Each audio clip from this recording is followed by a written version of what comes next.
Assalamualaikum warahmatullahi wabarakatuh. Di sini kami akan mempresentasikan tugas besar IMK. Di sini kami mengambil referensi dari website repositori Universitas Widyatama. Ini adalah tampilan homepage dari website tersebut.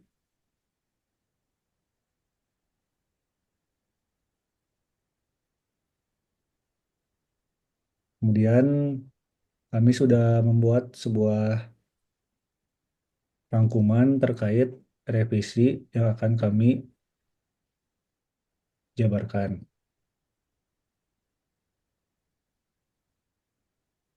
Untuk yang pertama di sini ada latar belakangnya.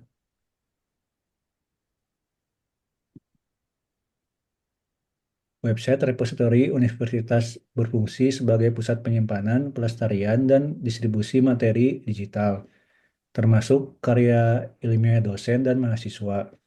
Tampilan dan pengalaman pengguna yang optimal sangat penting untuk memastikan aksesibilitas dan kemudahan pengguna bagi sivitas akademika.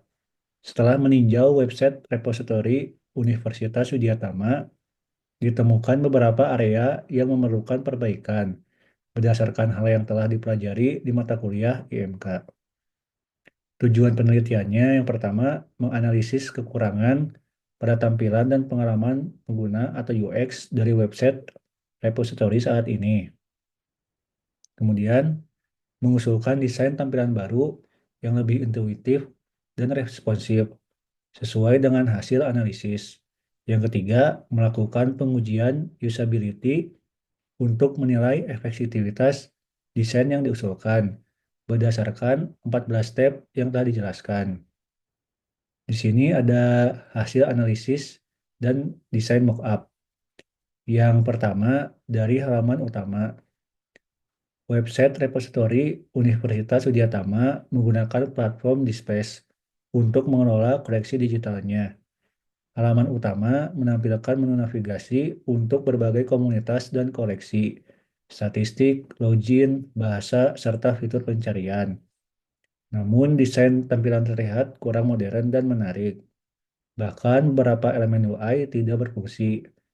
Berikut adalah beberapa temuan dan usulan fitur pada halaman utama. Ini adalah tampilan halaman utama. Kemudian, desain dari penggunaan warna dirasa sudah cukup konsisten. Namun pada sisi fungsionalitas kurang informatif, seperti tidak terdapat pilihan by subject kategori pada drop-down di navbar. Seharusnya terdapat pilihan tersebut karena bermanfaat bagi user yang ingin mencari berdasarkan kategori. Kemudian di sini kami menambahkan by subject kategori pada navbar di website tersebut. Sehingga diharapkan penambahan by subject kategori tersebut akan memudahkan pencarian berdasarkan kategori yang diinginkan. Berikutnya ada pada tampilan default search bar. Di sini tidak terdapat filter pada search bar sehingga kurang efisien dan tidak memberikan pengalaman yang optimal pada saat melakukan pencarian hasil penelitian. Dari tampilan default ini, kami menambahkan sebuah fitur pencarian yang bernama Advanced Search. Ketika diklik, kemudian akan muncul pop-up yang menampilkan filter-filter untuk pencarian, seperti jenis katalog, nomor katalog, hingga tanggal masuk. Kurang lebih seperti ini. Kemudian berikutnya mengoptimalkan tampilan homepage. Nah, di sini ada tampilan yang kurang informatif seperti tidak adanya pilihan atau keterangan tentang subjek, fakultas, atau prodi. Kemudian dari tampilan ini berada pada bawah search bar di homepage. Di sini kami menambahkan berupa grid-grid yang berisi fakultas-fakultas yang berada di kampus Universitas Widyatama. Di sini kami menambahkan dengan tujuan untuk memudahkan user dapat memilih item sesuai dengan kebutuhan fakultasnya. Kemudian di sini ada fitur berikutnya yang akan dijelaskan oleh rekan saya, Kang Budiman.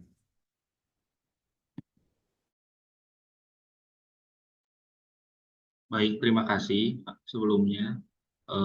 Di sini saya Budiman akan menjelaskan fitur-fitur yang ditemukan dari halaman repositori Widyatama. Nah, untuk saat ini yang akan dibahas yaitu ditemukan juga bahwa pada bagian homepage ada pilihan bahasa. Nah, untuk pilihannya ini cukup beragam dan bisa dibilang sangat beragam. Namun, disayangkan tidak ada pilihan bahasa Indonesia karena setelah kita lakukan research dari beberapa repositori di beberapa universitas di Indonesia, umumnya memiliki bahasa Indonesia dan biasanya pun untuk bahasa asing hanya diperlukan bahasa Inggris atau bahasa yang sering digunakan di Indonesia. Jadi untuk bahasa-bahasa lain yang kurang digunakan seperti bahasa-bahasa yang tertera pada default halaman di repository Widyatama saat ini, kita usulkan untuk dihilangkan dan hanya disisakan sekitar 5 atau mungkin nanti ditambah bahasa China jadi 6. Kita pikir untuk usulan itu, untuk usulan bahasa hanya cukup untuk 6 bahasa saja. Selanjutnya, eh, kita akan masuk ke halaman lain. Jadi untuk halaman homepage atau halaman utama, kita temukan hanya sekilas segitu saja. Dan kemudian kita akan masuk ke halaman di mana untuk penunjukan karya ilmiah. Nah, ini salah satu contohnya saat kita buka salah satu judul karya ilmiah bisa kita temukan bahwa overview seperti tulisan pada abstrak tidak terstruktur rapi sehingga terkesan tidak sesuai dengan kaidah penulisan.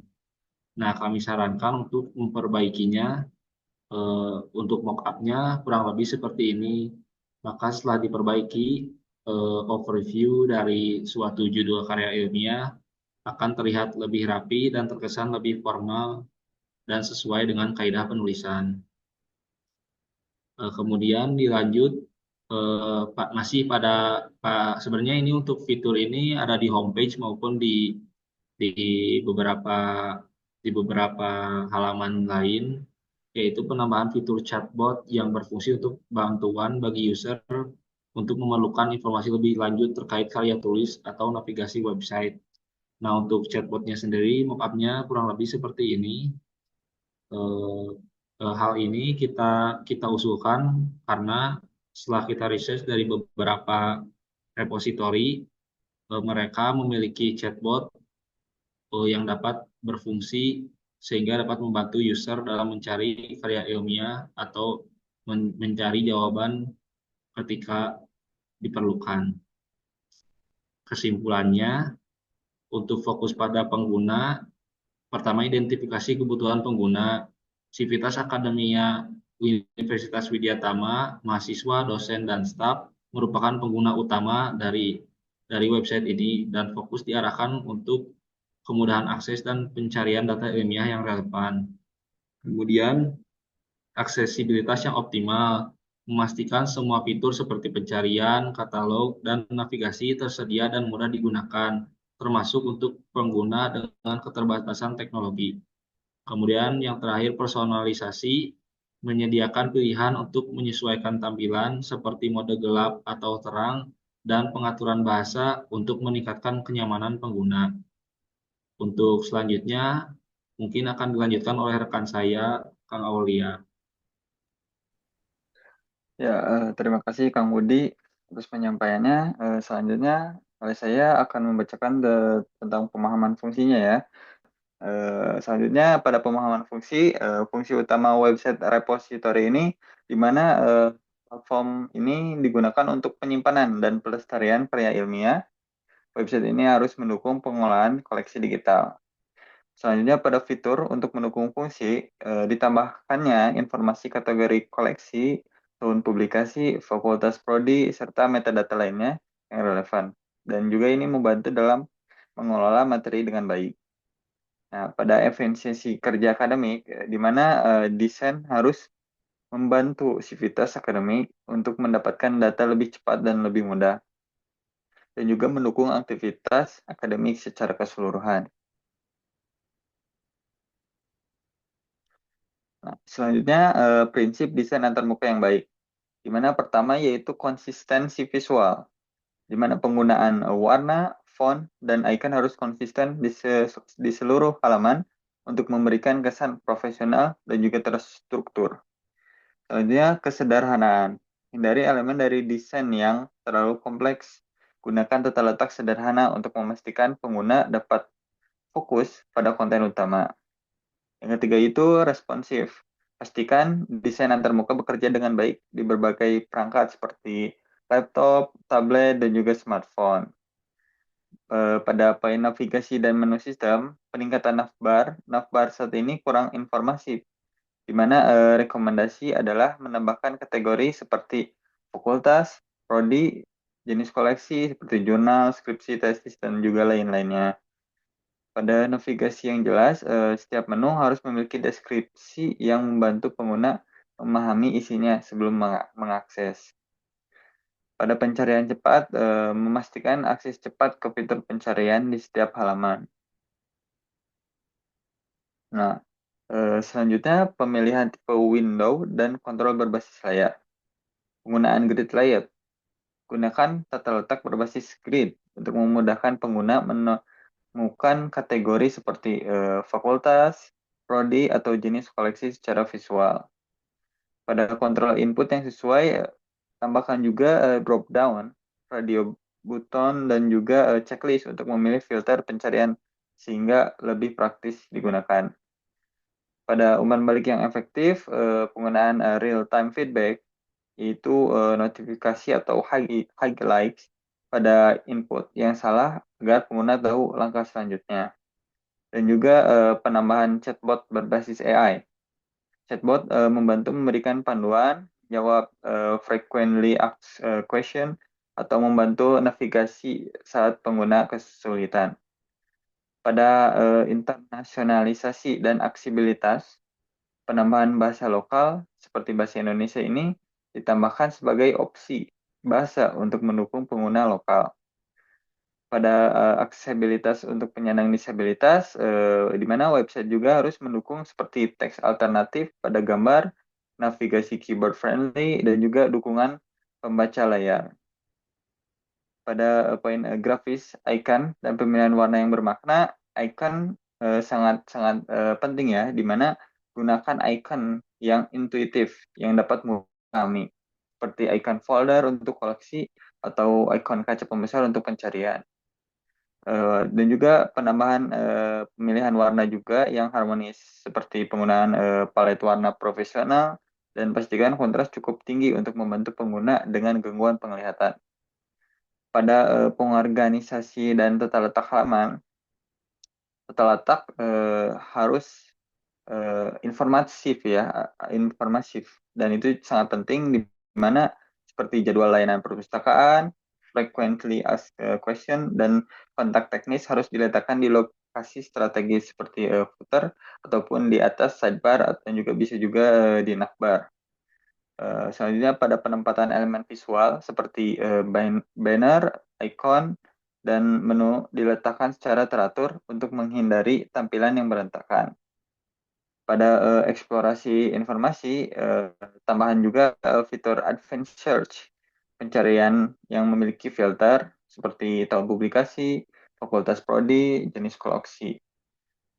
Pada directory dan katalog, tambahkan juga fitur directory untuk memudahkan eksplorasi berdasarkan kategori tertentu.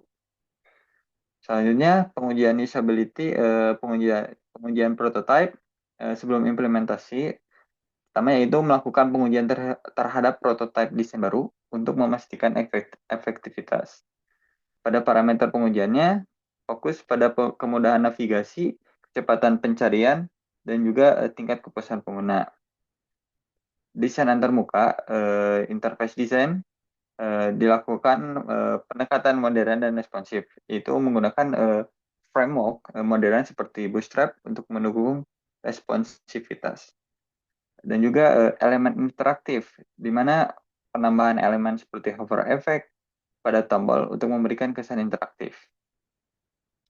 Selanjutnya saya kembalikan ke Kang Alfrija. Mungkin sekian penjabaran terkait tugas besar yang dapat kelompok kami sampaikan. Mohon maaf apabila terdapat kesalahan dalam penyampaian. Terima kasih. Wassalamualaikum warahmatullahi wabarakatuh.